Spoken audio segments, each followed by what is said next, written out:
ಇವತ್ತು ಜೀರಾ ಗೀ ರೈಸ್ ಯಾವ ರೀತಿ ಮಾಡೋದಂತ ನೋಡೋಣ. ಇವಾಗ ಮೊದಲನೇದಾಗಿ ಕುಕ್ಕರಲ್ಲಿ ಸ್ವಲ್ಪ ಎಣ್ಣೆ ಹಾಕ್ಕೊಬೇಕು ಮತ್ತು ತುಪ್ಪನೂ ಹಾಕ್ಕೊಬೇಕು. ನಿಮಗೆ ತುಪ್ಪ ಫ್ಲೇವರ್ ಜಾಸ್ತಿ ಇಷ್ಟ ಅಂದರೆ ಸ್ವಲ್ಪ ತುಪ್ಪ ಜಾಸ್ತಿನೇ ಹಾಕ್ಕೊಳ್ಳಿ. ಇನ್ನೇನು ಅಡುಗೆ ಮಾಡ್ತೀವಿ ಅಂತ ಸ್ಟಾರ್ಟ್ ಮಾಡಿದಾಗ ನೀವು ಅಕ್ಕಿ ನೆನೆಸಿಟ್ಕೊಳ್ಳಿ.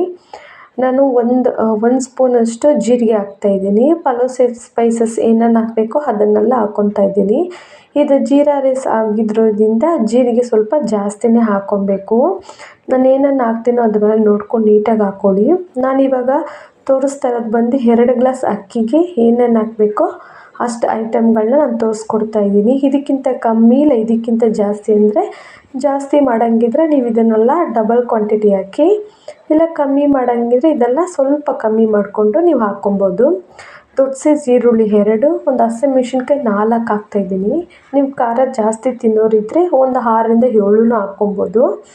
ನೋಡಿ, ಈರುಳ್ಳಿ ಬಂದು ಗೋಲ್ಡನ್ ಕಲರ್ ಆಗೋ ಥರ ಫ್ರೈ ಆದರೆ ಸಾಕು. ಕೊತ್ತಂಬರಿ ಪುದೀನ ಎಲ್ಲ ನೀಟಾಗಿ ವಾಶ್ ಮಾಡಿ ಚಿಕ್ಕ ಚಿಕ್ಕದಾಗಿ ಕಟ್ ಮಾಡಿ ಎತ್ತಿಟ್ಕೊಳ್ಳಿ. ಕಟ್ ಮಾಡಿ ಹಾಕೋದ್ರಿಂದ ಫ್ಲೇವರ್ ಫುಲ್ಲು ಚೆನ್ನಾಗಿರುತ್ತೆ. ನೋಡಿ, ಈ ಥರ ಫ್ರೈ ಆದರೆ ಸಾಕು. ಇವಾಗ ಶುಂಠಿ ಬೆಳ್ಳುಳ್ಳಿ ಪೇಸ್ಟ್ ಹಾಕ್ಕೊಬೇಕು. 2 ಗ್ಲಾಸ್ ಅಕ್ಕಿಗೆ 1 ಸ್ಪೂನ್ ಶುಂಠಿ ಬೆಳ್ಳುಳ್ಳಿ ಪೇಸ್ಟ್ ಹಾಕ್ಕೊಳ್ಳಿ. 1 ಸ್ಪೂನ್ ಅಥವಾ 1.5 ಸ್ಪೂನ್ ಹಾಕ್ಕೊಳ್ಳಿ. ನೋಡಿ, ಹಾಕಿ ಗ್ಯಾಸ್ ಬಂದು ಸಿಮ್ಮಲ್ಲಿಟ್ಟು ನೀಟಾಗಿ ಮಿಕ್ಸ್ ಮಾಡ್ಕೊಬೇಕು. ನಾನು ಆಲ್ರೆಡಿ ತೆಂಗಿನ ಹಾಲಲ್ಲಿ ಗೀ ರೈಸ್ ಹೆಂಗೆ ಮಾಡೋದಂತ ತೋರಿಸ್ಕೊಟ್ಟಿದ್ದೀನಿ. ಇದು ಜೀರಾ ಗೀ ರೈಸು ಸ್ವಲ್ಪ ಡಿಫ್ರೆನ್ಸ್ ಇರುತ್ತೆ, ನೋಡ್ಕೊಳ್ಳಿ. ಅದರ ಟೇಸ್ಟ್ ಮಾತ್ರ ತುಂಬ ಚೆನ್ನಾಗಿರುತ್ತೆ. ನೀವು ಮಾಡಿ ನೋಡಿರಿ, ವಾರಕ್ಕೊಂದ್ಸಲ ಅಂದರೂ ಈ ರೆಸಿಪಿನ ನೀವು ಮನೇಲಿ ಟ್ರೈ ಮಾಡ್ತೀರಾ. ಮತ್ತು ಮಾಡೋದಂತೂ ತುಂಬಾ ಈಸಿ. ಯಾವ ಟೊಮೆಟೊ ಹಾಕೋಂಗಿಲ್ಲ, ಏನೂ ರುಬ್ಬಂಗಿಲ್ಲ.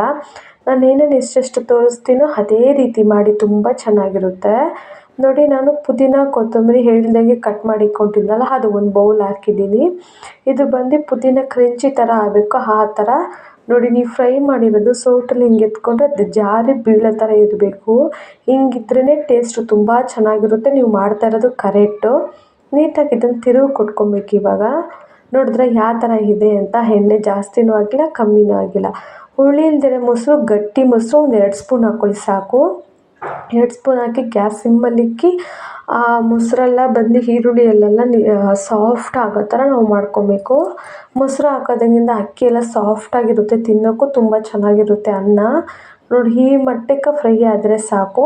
ನಾನು ಏನು ಮಾಡಿದ್ದೀನಿ, ಒಂದು 3 ಪೀಸ್ ತೆಂಗಿನಕಾಯಿ ಎತ್ಕೊಂಡು ನೀಟಾಗಿ ಪೇಸ್ಟ್ ಮಾಡಿ ರುಬ್ಬಿ ಒಂದು ದೊಡ್ಡ ಸೈಜ್ ಲೋಟದಲ್ಲಿ ತೆಂಗಿನ ಹಾಲು ತೊಗೊಂಡಿದ್ದೀನಿ. ನಾನು ಯಾವ ಲೋಟದಲ್ಲಿ ಅಕ್ಕಿ ಹಾಕ್ತೀನೋ ಅದೇ ಲೋಟದಲ್ಲಿ ತೆಂಗಿನ ಹಾಲು 1 ಗ್ಲಾಸ್ ನಂಗೆ ಬಂದಿದೆ. ಉಪ್ಪು ಎಷ್ಟು ಬೇಕೋ ಅಷ್ಟು ಹಾಕ್ಕೊಂಡು ನೀವು ಮಿಕ್ಸ್ ಮಾಡ್ಕೊಳ್ಳಿ. ನನಗೆ ಕೈಯಲ್ಲಿ ಉಪ್ಪು ಹಾಕಿದ್ರೇ ಗೊತ್ತಾಗೋದು ನೀಟಾಗಿ. ಕೈಯಲ್ಲಿ ಉಪ್ಪು ಹಾಕಿದ್ರೂ ಅಡುಗೆ ತುಂಬ ರುಚಿಯಾಗಿ ಬರುತ್ತೆ ಅಂತ ಹೇಳ್ತಾರಲ್ಲ, ಅದು ನಿಜಾನೇ. ಈ ನೀಟಾಗಿ ಕುದಿ ಬಂದು ಉಪ್ಪೆಲ್ಲ ನೀಟಾಗಿ ಕರಗುತ್ತೆ. ನಾನೊಂದು 2 ಗ್ಲಾಸ್ ಅಕ್ಕಿಗೆ 4 ಗ್ಲಾಸ್ ನೀರು ಹಾಕ್ತಾಯಿದ್ದೀನಿ. 1 ಗ್ಲಾಸ್ ತೆಂಗಿನ ಹಾಲು ಹಾಕಿದ್ದೀನಿ, ಇನ್ನು 3 ಗ್ಲಾಸ್ ನೀರು ಹಾಕ್ತಾಯಿದ್ದೀನಿ. ನಾನು ಹೇಳಿದ್ನಲ್ಲ, ಅಡುಗೆ ಮಾಡುವಾಗಲೇ ಅಕ್ಕಿ ನೆನೆಸಿಕ್ಬೇಕಂತ. ನೆನೆಸಿಕ್ಕಿದ್ದೀನಿ. ಆ ನೀರೆಲ್ಲ ಸೋಗಿಸ್ಕೊಂಡು ಅಕ್ಕಿ ಹಾಕ್ಕೊತಾ ಇದ್ದೀನಿ. ಇವಾಗ ಉಪ್ಪು ಖಾರ ಎಲ್ಲ ನೋಡ್ಕೊಳ್ಳಿ.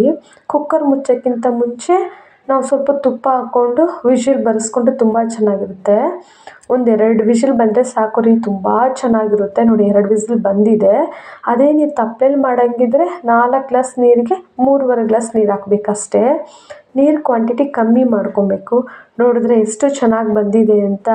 ನೋಡಿ, ಉದ್ರಾಗಿ ಬಂದಿದೆ. ನೀರು ಜಾಸ್ತಿನೂ ಆಗಿಲ್ಲ, ಕಮ್ಮಿನೂ ಆಗಿಲ್ಲ. ಕಮ್ಮಿ ಇದ್ರೂ ಅಕ್ಕಿ ಎಲ್ಲ ಬೆಂದಿರಲ್ಲ. ನೋಡಿ, ಕರೆಕ್ಟಾಗಿ ನೀರು ಕ್ವಾಂಟಿಟಿ ಹಾಕಿದ್ದೀವಿ. ಇದ್ರ ಜೊತೆ ಕುರ್ಮ ಇಲ್ಲ ದಾಲ್ ಪಚಡಿ ಈ ಥರ ಎಲ್ಲ ಮಾಡ್ಕೊಂಡು ತಿಂದರೆ ತುಂಬ ಚೆನ್ನಾಗಿರುತ್ತೆ. ಸೊಪ್ಪು ಸಾರು ತುಂಬ ಟೇಸ್ಟಾಗಿರುತ್ತೆ. ಚಿಕನ್ ಗ್ರೇವಿ, ದಾಲ್ ಗ್ರೇವಿ ಎಲ್ಲ ಚೆನ್ನಾಗಿರುತ್ತೆ. ಟ್ರೈ ಮಾಡಿ.